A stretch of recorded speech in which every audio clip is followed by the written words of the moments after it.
참 포도나무와 그 가지에 대해서 말씀을 나눕니다.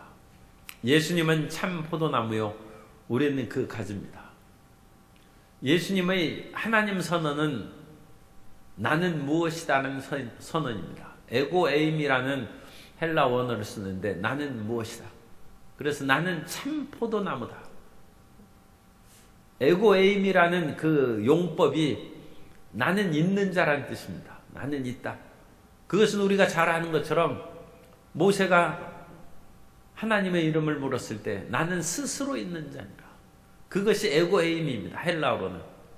히브리어는 아쉐르, 예예 아쉐르 그 단어를 쓰는데 그 단어가 헬라어로는 에고에임입니다. 나는 있다. 그러면 나는 스스로 있는 자인데 신약에서 특히 이제 요한복음에서 에고에임이 선언할 때는 나는 선한 목자다. 나는 포도나무다. 난 생명의 떡이다.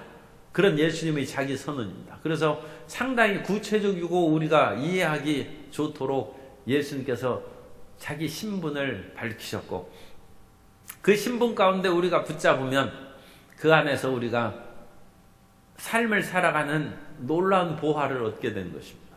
그 보화는 오늘 예수님이 참 포도나무고 우리는 그 가지기 때문에 참 포도나무에 붙어있기만 하면 된다.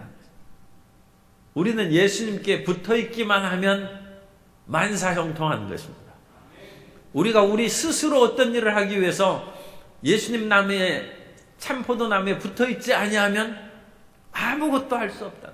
아무것도 할 수 없다.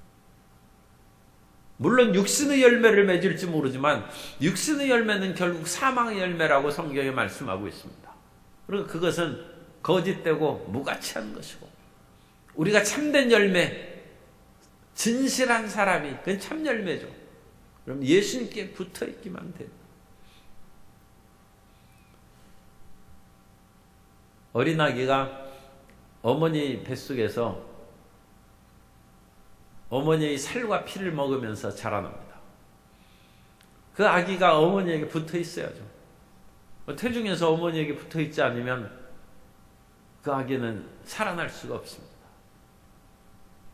그리고 10달 동안 그 어머니의 살과 피를 먹고 열매를 맺는 것이 태어나는 것입니다. 그러니까 열매를 맺더라도 10개월 동안 있어야죠. 10개월 동안.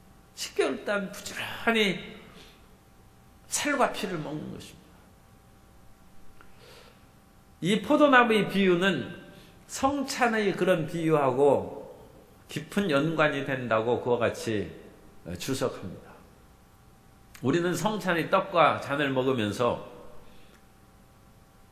물론 그 먹는 그 자체로도 하나님의 말할 수 없는 축복과 은혜입니다만 사실 그것은 계속 먹어야 되는 것입니다. 그렇다고 해서 떡과 잔을 계속 먹을 수는 없죠. 그러니까 그 믿음 안에서 계속 예수님의 피와 살을 먹는 것입니다. 그 어머니 뱃속에서 10달 동안 있는 거나 마찬가지입니다. 성찬을 한번 먹었는데 기적이 일어나지 않았다. 그렇게 생각하는 것은 평소의 생활이 예수님의 피와 살을 먹는 삶이 아니라는 것입니다. 그러므로 우리는 항상 성찬을 먹을 수는 없지만 항상 피와 살을 대하는 그와 같은 삶 가운데 우리 삶이 열매를 맺는다. 그래서 예수님의 피와 살을 먹지 않으면 우리가 어찌 살겠습니까? 내 살을 먹고 내 피를 마시지 않으면 너희 속에 생명이 없느니라. 그런데 그것을 오늘 보다 구체적이고 장기간에 걸쳐서 피와 살을 먹는 그 비유가 포도나무의 비유입니다. 포도나무에 가지가 붙어 있는데 금방 붙었다가 떨어지면 포도 열매가 맺겠습니까? 계속 붙어 있어야죠. 봄이 되어서 포도나무 가지에 이제 싹이 돋아나고 잎이 피고 포도 꽃이 피고 열매를 맺고 그러면 몇 개월입니까? 그래도 4, 5개월은 계속 자라나고 붙어 있어야 탐스러운 포도 열매가 맺을 거 아닙니까? 그런데 그 포도나무는 다른 말로 표현하면 그 포도나무의 진액을 살과 피를 그 가지가 계속 먹고 받아들여야 포도 열매를 맺는 것입니다. 그러므로 성찬의 떡과 잔을 먹는데 그 떡과 잔의 그 비유는 포도나무의 그 비유하고 같이 연결시켜서 생각할 때, 우리가 항상 주님 안에 거해야 되는구나. 그래야 우리가 열매를 맺는 신앙생활을 할 수 있구나. 우리는 예수님의 성찬을 대할 때 살과 떡을 먹으면 금방 기적이 일어날 것으로 생각하는데, 물론 하나님이 그런 사람도 있습니다.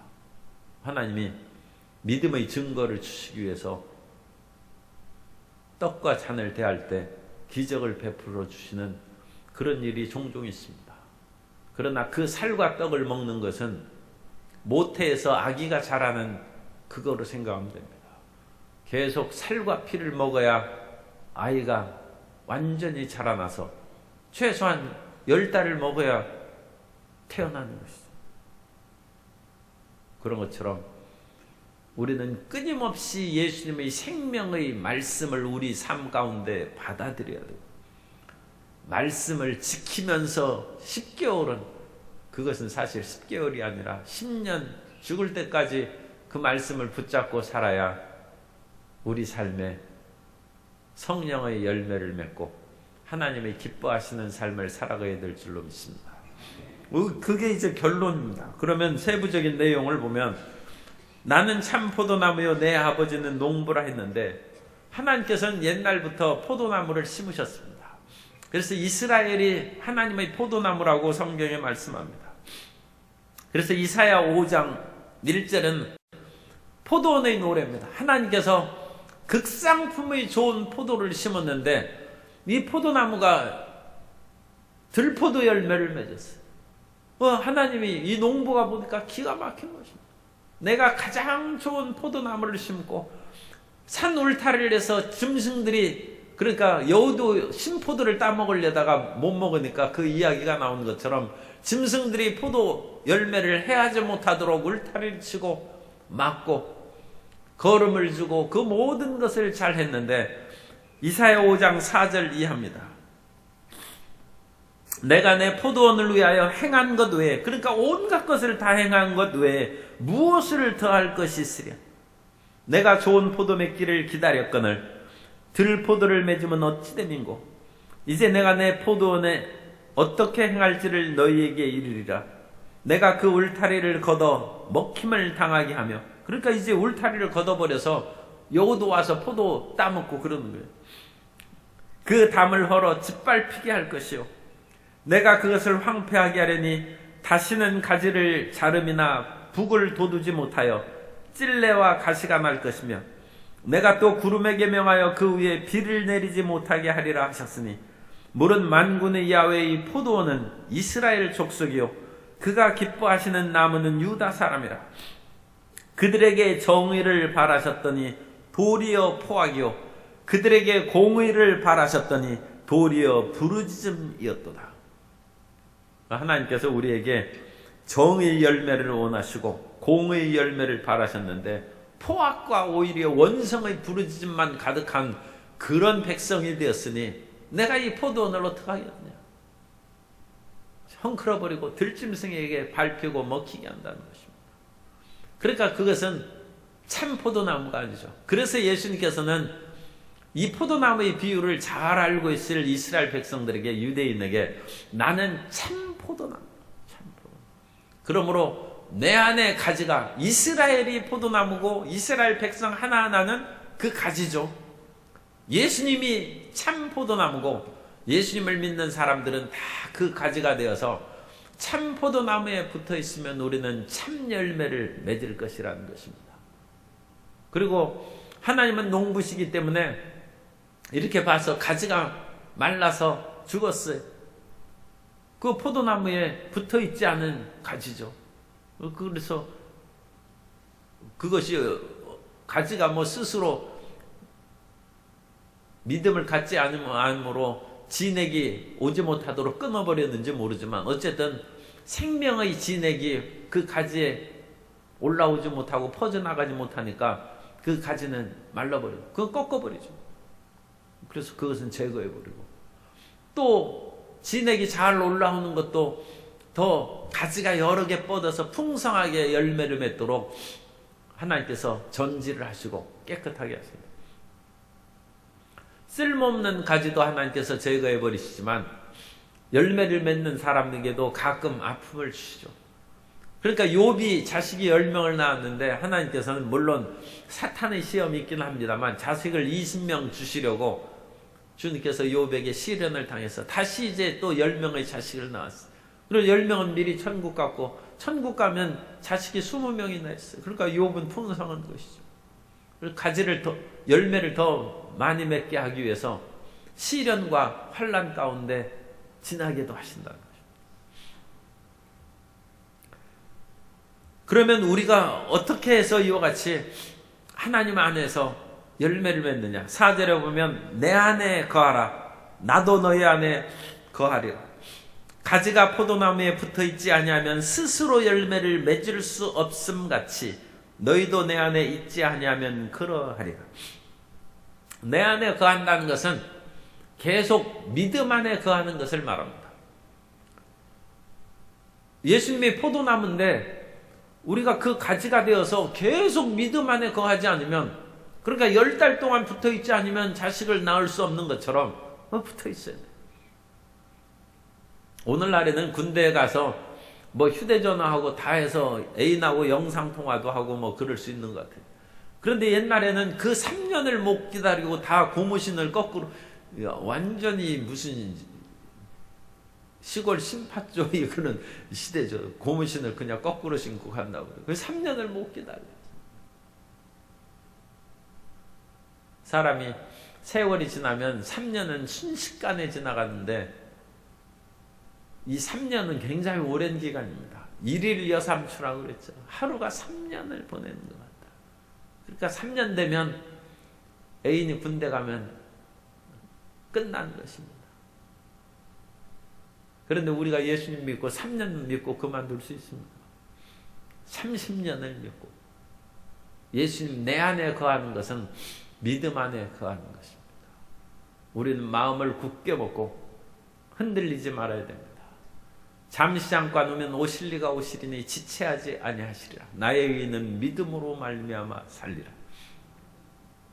예수님께서 오신 일이 교회사적으로는 1000년, 2000년이 지나도 교회는 믿어야 되고 우리 개인은 끝까지 한 번 믿었으면 죽을 때까지 믿어야 됩니다. 우리 눈앞에 어떤 그런 변화가 있다 할지라도 흔들리지 아니하고 내 안에 거하라는 것입니다. 내 안에 거하라는 것은 그러한 믿음으로 거하라는 것이고, 그리고 그 안에 믿음 안에 그냥 가만히 있지 말고 결합한다는 뜻이 있습니다. 내 안에 거한다는 것은 예수님께 찰싹 달라붙는, 아니 가지가 이 나무하고 견고하게 붙어 있어야죠. 그러니까 우리는 접붙임을 당한 그런 가지라고 했죠. 우리는 돌 감람나무인데 참 감람나무에 접붙임을 했다. 우리는 쓸데없는 가지였는데 참 포도나무인 예수님의 접붙임을 다. 그럼 찰싹 달라붙어야죠. 그래야 그 진액이 흘러들어올 거 아닙니까? 그러니까 우리가 이 내 안에 거하라는 것은 믿는다는 의미도 있지만 그거보다 더 적극적인 것으로는 주님께 매달리라는 것입니다.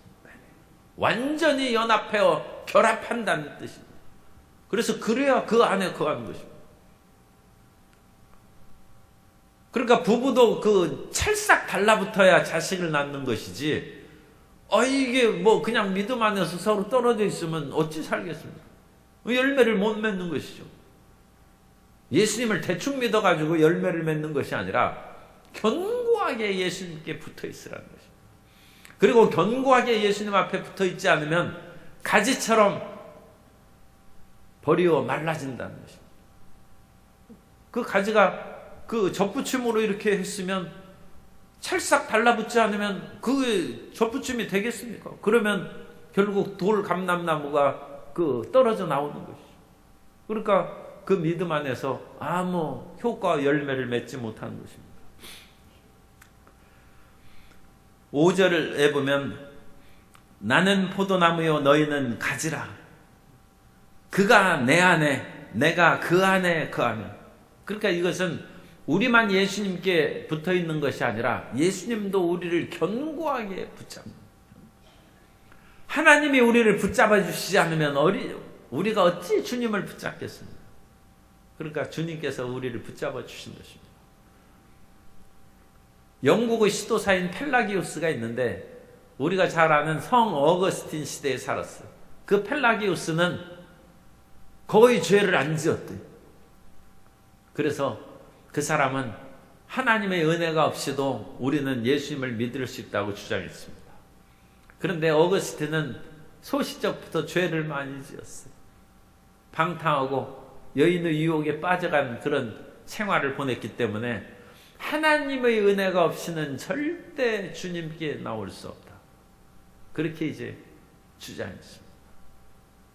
하나님께서 우리를 붙잡아 주시지 않으면 하나님께 나아갈 수 없다. 플라톤은 사랑은 천상에 이르는 날개라고 했습니다.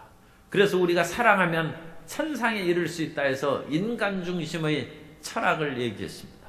그러나 어거스틴은 그거에 대해서 얘기했습니다. 우리는 하나님의 은혜가 없이는 하나님의 사랑 안에 거할 수 없다고 했습니다. 우리가 예수님을 믿는 것은 하나님의 은혜인 것입니다. 그 은혜를 이미 받은 줄로 믿으시기 바랍니다. 하나님의 은혜가 있습니다. 선행된 은총이 있으니까 우리는 예수님을 믿는 것입니다. 우리가 아무리 예수님을 사랑한다 할지라도 주님께서 우리를 먼저 사랑하시지 않았다면 우리가 하나님을 사랑할 수 없습니다. 그것이 곧 그가 내 안에, 내가 그 안에 거하면 사람이, 그리고 예수님께서도 우리를 꽉 붙잡고 계시고 그 붙잡은 손을 우리도 꼭 붙잡고 있으면 열매를 많이 맺나니 따라서 하세요. 예수님을 떠나서는 우리가 아무것도 할 수 없습니다. 예수님을 떠나서는, 너희가 나를 떠나서는 아무것도 할 수 없다. 예수님조차도 하나님 아버지를 떠나서는 아무것도 못한다고 그렇게 했습니다. 요한복음 5장 19절에 보면, 그러므로 예수께서 그들에게 이르시되 내가 진실로 진실로 너희에게 이르노니 아들이 아버지께서 하시는 일을 보지 않고는 아무것도 스스로 할 수 없나니 아버지께서 행하시는 그것을 아들도 그와 같이 행하느니라. 하나님의 아들 예수님조차도 아버지 없이는 아무것도 못한다고 했는데, 우리 인생에 하나님의 은혜 없이는, 도움이 없이는, 예수님 안에 거하지 않고는 무슨 일을 할 수 있겠습니까? 그것을 마음에 깊이 새기시기 바랍니다. 그리고 우리가 예수님의 믿음 가운데 예수님께 찰싹 달라붙은 것을 떨어져 나가면 점점 시들어버립니다.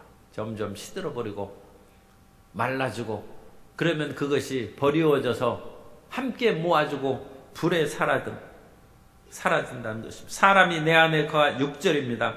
사람이 내 안에 거하지 아니하면 가지처럼 밖에 버려져 마르나니 사람들이 그것을 모아다가 불에 던져 사르느니라. 이 포도나무 가지처럼 쓸모없는 것도 없다고 성경에 나와 있어요. 우리는 포도나무 가지죠. 우리는 마르면 살아서 천년, 죽어서 천년, 백두산 주목 얘기하는데, 우리는 밖에 말라지면 포도나무 가지는 아무 쓸데 없습니다. 에스겔 15장 1절 이하에 보면, 야훼의 말씀이 내게 임하여 이르시되 인자야 포도나무가 모든 나무보다 나은 것이 무엇이랴. 하나님이 포도나무를 사랑하시는데 포도나무가 다른 나무보다 나은 것이 무엇이랴. 숲속의 여러 나무 가운데 있는 그 포도나무 가지가 나은 것이 무엇이랴. 그 나무를 가지고 무엇을 제조할 수 있겠느냐. 그것으로 무슨 그릇을 걸 못을 만들 수 있겠느냐. 불에 던질 땔감이 될 뿐이라. 불이 그 두 끝을 사르고 그 가운데도 태웠으면 제조에 무슨 소용이 있겠느냐. 그것이 온전할 때에도 아무 제조에 합당하지 아니하였거든 하물며 불에 살라지고 탄 후에 어찌 제도에 합당하겠느냐. 참나무는 불에 살라져도 참숯이 되는 거예요. 포도나무 숯 들어보셨어요? 포도나무 태워가지고 그 무슨 숯을 만들겠어요? 포도나무가 말라져 가지고 나무가 되는데 그것으로 무슨 기둥을 세우겠습니까? 뭐 하겠습니까? 아무짝에 쓸모없다. 우리는 소금처럼 맛을 잃으면 아무데도 쓸모없어서 버려져 사람에게 밟힌다는 것입니다. 예수님을 믿어서 한번 포도나무가 가지가 됐으면 끝까지 붙어 있어서 열매를 맺어야지, 예수님께 떨어져 나오면 이제는 정말 무가치한 존재가 되고 불필요한 존재가 됩니다. 옛날에는 쓸모가 조금 있었다고 생각했을지라도 예수님을 믿은 후에는 포도나무 가지로 변했어요. 이제 예수님 떠나면 세상 안 알아줍니다. 가장 쓸모없고 밟혀지는 존재밖에 되지 않습니다. 그러므로 예수님을 믿은 사람은 끝까지 믿어야 되고 예수님께 어찌됐든지 달라붙어서 예수님의 피와 살, 생명의 진액을 받아서 열매를 맺게 되시기를 예수님 이름으로 축원합니다. 그 길밖에는 다시 살 길이 없습니다. 거기에서 벗어나면 밖에 버려져 말라져 불에 살았는데, 그와 같은 심각한 것은 예수님을 믿다가 떨어져 나오는 이단을 얘기하는 것이다. 그렇게 볼 수 있습니다. 그래서 예수님을 믿다가 엉뚱한 데로 뻗어나간 것은 이제 밖에 버려져 말려지는 것이고 사망의 죄에 빠져서 버림받는 것입니다. 세상에 어떤 그런 어려움과 시련이 다가와도 욥처럼 고난받은 사람이 없어요. 아내도 하나님 욕하고 죽으라고 그랬지. 자식 다 죽고 재산 다 없어졌지. 병 걸려서 지금 상피암, 피부암에 걸린 것이죠. 오늘날에는 그것으로 이제 죽음이 시시각각으로 다가오는데 욥은 결코 하나님을 원망하거나 대적하지 않냐고. 마음의 탄식과 그야말로 하소연을 하긴 했지만 그래도 믿음을 저버리죠. 이왕 죽을 바에 믿고 죽어야죠. 그런 결단을 가짐에 하나님께서 욥을 살려주셨습니다. 그러므로 7절, 너희가 내 안에 거하고 내 말이 너희 안에 거하면 무엇이든지 원하는 대로 구하라. 이게 열매 맺는 길입니다. 우리가 예수님 안에 붙어 있으면 우리 기도하는 그것을 하나님께서 이루어 주시는, 그건 예수님의 뜻 안에서 구하는 것이죠. 예수님의 뜻에 합당하는 것입니다. 그래서 예수님께 붙어 있으면 진액이 흘러내려오는 것이고, 그 진액이, 포도의 진액이 가지에 흘러내려와서 포도꽃이 피고 열매를 맺고 열매가 탐스럽게 익어가는 것처럼, 그것은 다른 말로 하면 우리가 예수님께 구하는 것마다 주님께서 응답하셔서 우리 삶에 열매를 맺게 하는 것입니다. 예수님께 우리가 구하고 받는 것이죠. 그러니까 포도나무 진액이 흘러오는 것입니다. 그래서 그리스도 예수 안에서 우리의 기도는 응답됩니다. 너희가 내 안에 있으면 무엇이든지 구하라는 것입니다. 그러면 주님께서 이루신다는 것입니다. 요한복음 14장 우리가 봤습니다만 12절 이하에 보면, 내가 진실로 진실로 너희에게 이르노니 나를 믿는 자는 내가 하는 일을 그도 할 것이요 또한 그보다 큰 일도 하리니 이는 내가 아버지께로 감이라. 너희가 내 이름으로 무엇을 구하든지 내가 행하리니 이는 아버지로 하여금 아들로 말미암아 영광을 받으시게 하려 함이라. 내 이름으로 무엇이든지 내게 구하면 내가 행하리라. 그래서 우리가 이렇게 예수님께 붙어있고 기도를 통하여 끊임없는 진액이 공급되면 우리가 열매를 많이 맺고, 8절입니다. 너희가 열매를 많이 맺으면 내 아버지께서 영광을 받으실 것이요. 예수님께서 절대 순종함으로 하나님 아버지의 뜻을 행하고 십자가를 지심으로 아버지께서 영광을 받으신 것처럼, 우리가 어떤 고난 가운데서도 예수님께 절대 순종하여 예수님의 생명의 진액을 받아 열매를 맺으면 아버지께서 영광을 받으신다. 그리고 우리는 예수님의 제자가 된 것입니다. 안디옥 교회에서 그리스도인이라는 이름이 생기고 바나바와 바울이 거기에서 가르침에 비로소 그리스도인이라는 이름이 생겼다고 한 그 안디옥 교회의 3대 감독이 이그나티우스입니다. 그런데 박해가 일어나서 그 안디옥 교회의 사람들이 다 붙잡히고 감독이던 이그나티우스도 체포되어서 로마로 압송되었습니다. 그래서 그 안디옥 교회는 지금의 그 시리아 그쪽 끝에 있습니다. 거기에서부터 터키를 지나서 이제 로마로 육로로에서 쭉 걸어갔는데, 그 터키를 지날 때에는 이제 서머나 교회의 그 폴리캅의 그런 환송을 받고 거기에서 배를 타고 그리스로 건너가서 로마로 향해 갔는데, 그 가는 길이 얼마나 힘들고 고단한지 모릅니다. 그런데 그때 이그나티우스가 한 얘기가 있습니다. 내가 이제야말로 그리스도의 제자가 되는 것 같다. 내가 3대 감독으로 있으면서 사랑받고 존경받고 있을 때는 당연히 제자인 것으로 생각했는데, 그럼에도 불구하고 실감이 안 났는데, 내가 이제 죽음의 길을 걸어가고 온갖 고난을 받으면서 더 열심히 기도하고 그리스도의 사랑이 끊임없이 생명의 공급이 전달되는 것이죠. 그래서 용기를 잃지 않고 죽음의 길을 걸어가면서도 그 마음이 평안하고 담대함을 얻는 것을 보고 자기 스스로 너무 대견한 거예요. 내가 이제야말로 그리스도의 제자가 되는 것 같다. 그 유명한 말을 했습니다. 죽음의 순교의 길을 걸어가면서 내가 이제야 예수님의 제자인 것 같다. 고난 가운데 그리스도의 제자가 되시기를 예수님 이름으로 축원합니다.